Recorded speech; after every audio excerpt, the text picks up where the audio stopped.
Po. Alam mo sa libreng pamasa. Napapahibi tuyong nagigirumduman ni Rosalie Canitaran Pulanggi Albay na daing niya na makakaiba pang buhayan sa iyang esposo na si Ricky Ante na binawian nin buhay gabikan Sabado makalis na makasabit ang pigmamaneho kaining tricycle sa nakaparadang tricycle sa barangay Sipres parehong Banwaan.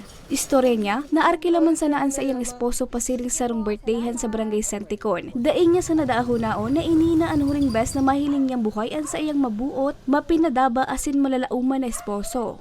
Grabe po nakapagpatunay kanta.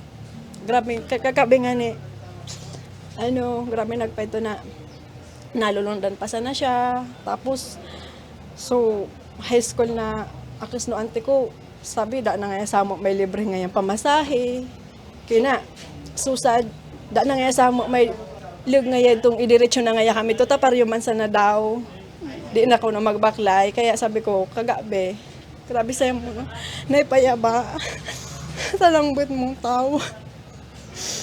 Ikaw, ma'am. Sabi ko, ba't na kaya talangbit mo? Grabe sa'yo mo nayaba. Kasubagong aga, nagpasiring si Rosalie sa hepatura kan pulisya. Personal siyang nakipag-uron sa tagsadiri ka nakaparadang tricycle na lugod tabangan siya sa gastuson sa pagpapalubong sa iyang esposo urog pa taigwa man subot ining sala sa nangyaring insidente.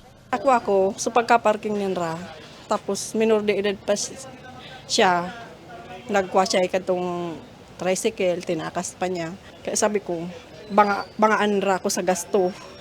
Nga minagasto banga, sabi ko, wala na sabi sinra kung pera sa nakaya. Magtawag kasi rang 5,000 sana ma'am. Di man ka to pwede. Boys ko na, nagara na ako madam. Basado naman sa investigasyon kan Pulanggi MPS, pauli na ang biktima kaibaan 4 kaining lunad, alagad sa pag-iwas kaini sa lubak, suminabit naman ini sa nakaparadang tricycle na nauli sa disgrasya.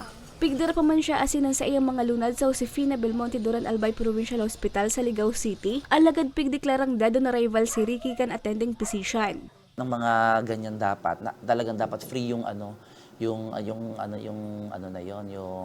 side na yon. So siguro kung free yon, wala siguro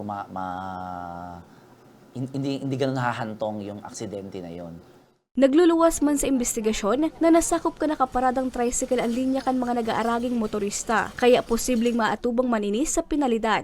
Nangapodan man ang kapulisan sa mga motorista na maging responsable sa pagpapadalagan, maging sa pagpark kan pagmamanehong bihikulo nga ni maiwasan ng diskwido o makada niya rin buhay. Para sa mga baratang tatak Bicol, Regine Boy.